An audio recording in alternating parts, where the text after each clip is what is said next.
Good morning बच्चों, फिर से और एक बार स्वागत है मेरा चैनल का series accountancy guru and commerce boss और मैं हूं कौन?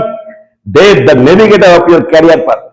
तो बच्चों चलो, जीएसटी के आज जो चैप्टर है, जीएसटी चल रहा है हम लोग को।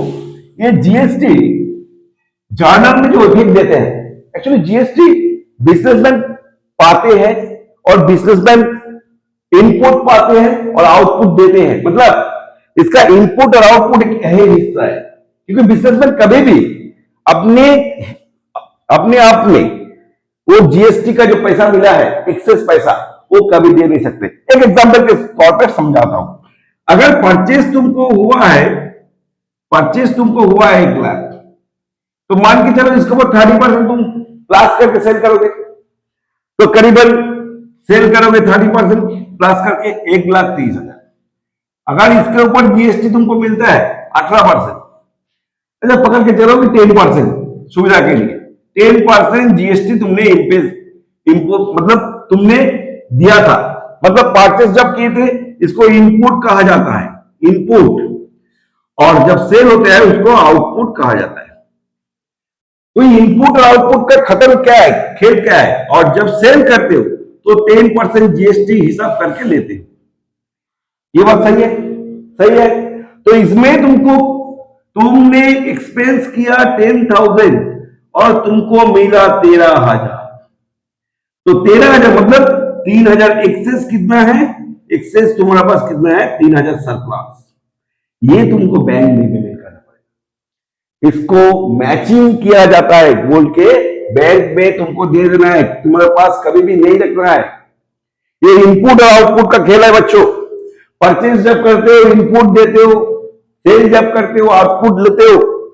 तो ये इनपुट और आउटपुट का जो खेल होता है, इसके जो बैलेंस होता है गवर्नमेंट को पे करना पड़ेगा।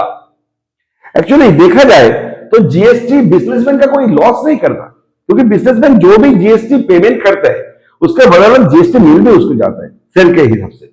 तो एक्सेस जो मिलेगा वो तो गवर्नमेंट को पे बैक करना पड़ेगा ना। ये बात सही है? ये इसके जानकारी के लिए समझ में आया जो इनपुट और आउटपुट का जो खेल है। तो चलो हम इनपुट और आउटपुट का बैलेंस बहुत अच्छा तरीके से समझते हैं। इनपुट जो भी देते हो, इनपुट पहले आता है आईजीएसटी, जिसको कहते हैं integrated goods and service tax. Integrated goods and service tax, कभी कोई इसको Indian goods and service tax कहते हैं, लेकिन इसको इंटीग्रेटेड कहा जाता है क्योंकि कंबाइन करके जो इंटर स्टेट में किया जाता है। इंटर स्टेट का मतलब है एक स्टेट से दूसरा state.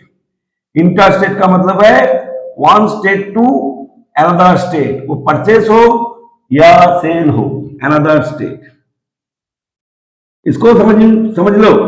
Integrated goods and service tax ये आईजीएसटी एक्ट के तहत में इसको लागू किया जाता है।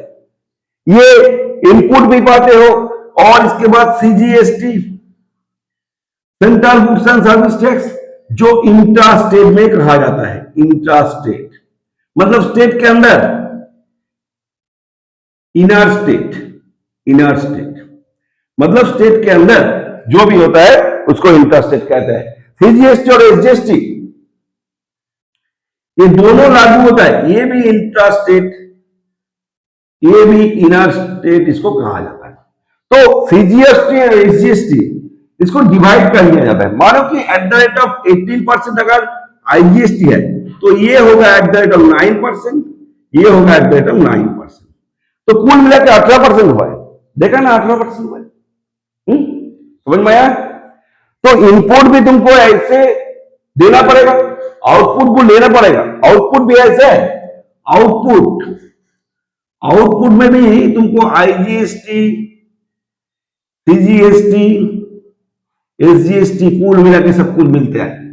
तो अभी इनपुट और आउटपुट को बैलेंस कैसे किया जाता है? इनपुट नेचुरली ये डेबिट होता है, इनपुट डेबिट होता है। कुछ भी एक्सपेंस या परचेस करो या कुछ भी एक्सपेंस करो तो इसमें डेबिट होता है, डेबिट। और ये आउटपुट सेल करो या इनकम करो कुछ, इसका ऊपर अगर टैक्स तुम लेते हो तो इसका मतलब है ये है क्रेडिट। अभी इसको बैलेंस करना पड़ता है, इनपुट और आउटपुट को बैलेंस करना पड़ता है, जो बहुत जरूरी है बैलेंस करना। तो बच्चों आज के लिए इतना तक। मैं कल समझाऊंगा इसको कैसे बैलेंस किया जाए और कैसे गवर्नमेंट को टैक्स पे किया जाता है। Excess input, excess of output over input, input से ज्यादा जितना एक्सेस होगा आउटपुट वही पेमेंट करना पड़ता है। कभी कभी दिखा जाए आउटपुट कम होते हैं, मानो कि परचेस किया है 28 तारीख को, 30 मार्च को सेल किया है, तो पूरा स्टॉक खाली नहीं हुआ, कम हुआ, तो इसके ऊपर जो मिलेगा वो तो कम है जीएसटी, तो ये तो बैलेंस नहीं होगा, एक्सेस इनपुट हो रहेगा, तो इसको कैरी फॉरवर्ड करना पड़ता है और बैलेंस शीट में शो करना पड़ता है, क्योंकि अकाउंटिंग पीरियड के अंदर तुमको सब खत्म करना है बच्चों। इसको जरा ध्यान से सुनना और देखना, ये जीएसटी बहुत इंपॉर्टेंट है। आगे जाके इसके ऊपर 100 मार्क्स का सब्जेक्ट मिलेगा तुमको, बीकॉम करो, सीए करो, सीएमए करो, बीबीए करो, कुछ भी करो कॉमर्स में, इस जीएसटी के ऊपर 100 मार्क्स का पेपर मिलेगा तुमको, जिसको सॉल्व करना तुम मुमकिन नहीं होगा अगर आज नहीं सीखोगे तो जीएसटी के बारे में ध्यान दो, इसको करते रहो। और चलो बच्चों आज के लिए इतना।